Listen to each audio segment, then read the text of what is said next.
बच्चों आज हम लोग पढ़ेंगे एक्सीलरेशन। एक्सीलरेशन क्या होता है? तो एक्सीलरेशन हमने स्पीड आपको बता दिया था, वेलोसिटी बता दिया था, तो वहाँ से अब हम लोग निकालेंगे एक्सीलरेशन। तो एक्सीलरेशन होता है change in velocity per unit time is known as acceleration. ठीक है, तो यहाँ पे देखिए इसकी डिफिनीशन मैंने लिख दिया है। और acceleration rate of change of velocity is known as acceleration, इसकी डिफिनीशन ये भी होती है। तो यहाँ से देखिए the rate of change of velocity of a body is called the acceleration of the body. It is expressed by a. हम acceleration को हमेशा a से रिप्रेजेंट करते हैं, एक्सीलरेशन को स्मॉल ए से रिप्रेजेंट करते हैं। तो इसका डेफिनेशन होगा the rate of change of velocity. Velocity में जो भी चेंज होता है किसी के बॉडी, कोई भी बॉडी हो, उसकी वेलोसिटी में जितनी चेंजिंग होगी एक पर्टिकुलर टाइम में, हम उसी को क्या कहेंगे? एक्सीलरेशन कहेंगे। और एक्सीलरेशन को हम ए से रिप्रेजेंट करते हैं। और इसकी एक डिफिनीशन और दे सकते हैं आप यहाँ पे, the change in velocity of a body per unit time is called acceleration. या आप बोलो rate of change of velocity per unit time is known as acceleration, या फिर आप बोल सकते हो change in velocity of a body per unit time is called acceleration. ठीक है, तो एक्सीलरेशन का आपका फॉर्मूला हो गया एक्सीलरेशन इज इक्वल, आप अब पहले हम ले लेते हैं, कंसीडर कर लेते हैं कैसे इसको करेंगे। तो सपोज हमने कोई दो बॉडी ले लिया, सपोज कोई दो बॉडी हमने ले लिया ए और दूसरी बॉडी बी। ठीक है, इसकी वेलोसिटी b1 है और इसकी वेलोसिटी b2 है, और ये टाइम t1 में चल रहा है और ये टाइम t2 में चल रहा है। तो अगर हमको दोनों की वेलोसिटी में चेंज दिखाना होगा, चेंज इन वेलोसिटी, तो आपका क्या हो जाएगा? b2 माइनस b1 हो जाएगा। और टाइम में चेंजिंग अगर दिखाओगे तो t2 माइनस t1 हो जाएगा। ठीक है, तो वही चीज़ें यहाँ पे हमने लिया है, कंसीडर किया है। Suppose the velocity of a body at time t1 is b1। Time t1 पे वेलोसिटी b1 है एंड टाइम t2 पे वेलोसिटी कितना है उसका? b2 है। ठीक है, अब यहाँ पे देखिए it means that during time interval हमारा क्या हो जाएगा? t2 minus t1 the change in velocity of the body is b2 minus b1। तो अगर हमारा टाइम t1 था तब वेलोसिटी b1 था, अगर टाइम t2 था तो वेलोसिटी b2 था। अब यहाँ से आपका हो गया, जब हमारा टाइम t2 माइनस t1 है तो वेलोसिटी क्या हो जाएगी? v2 माइनस b1 हो जाएगी। अब हम इसके बाद देखते हैं एक्सीलरेशन ऑफ ए बॉडी। हमें फॉर्मूला क्या मिल गया? Acceleration of a body is equal change in velocity upon change in time. या आप लिख सकते हो acceleration is equal change in velocity upon change in time interval. ठीक है, टाइम इंटरवल कर दो या चेंज इन टाइम इंटरवल, कोई भी कर सकते हो। एक्सीलरेशन को हम ए से रिप्रेजेंट करते हैं, चेंज इन वेलोसिटी मैंने बताया b2 माइनस b1 होता है, तो उसको हमने लिख दिया, और टाइम t2 माइनस t1 हो गया।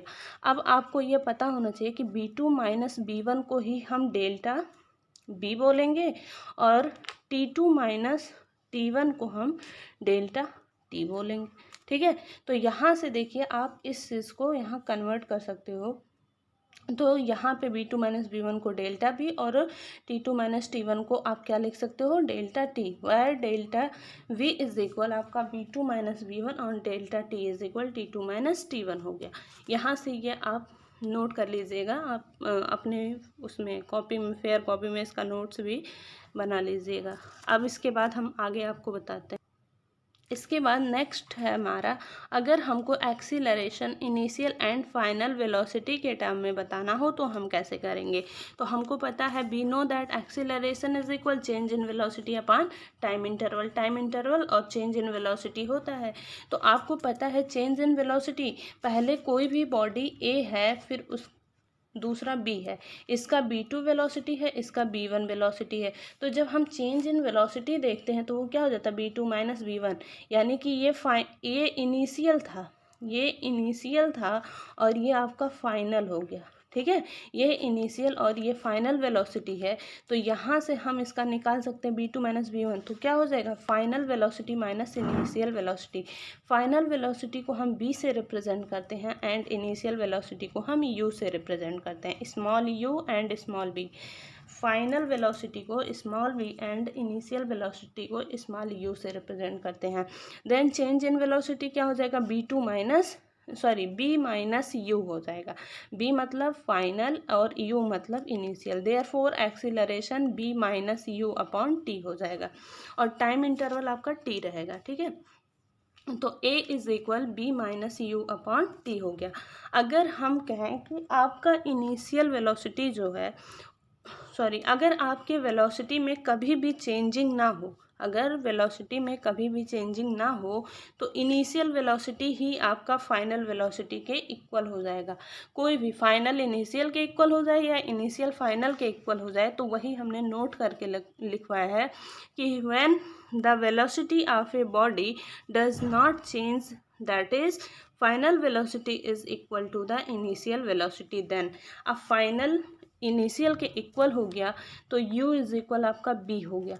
तो फॉर्मूले में जब हम रखेंगे तो v की जगह पे b है, लेकिन u की जगह पे भी v रख देंगे तो b माइनस b क्या हो जाएगा, 0/t इज इक्वल टू 0।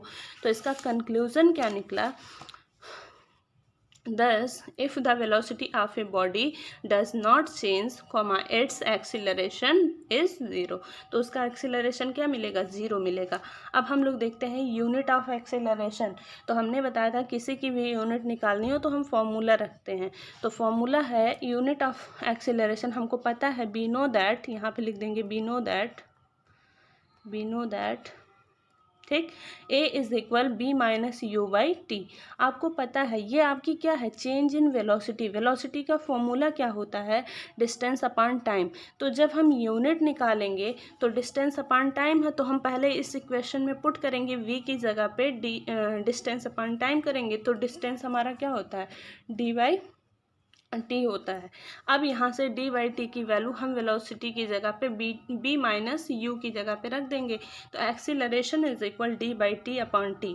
अब ये टी नीचे आएगा तो डी बाई टी स्क्वायर हो गया। अब हम यूनिट निकालेंगे तो unit of acceleration is equal unit of distance upon unit of time.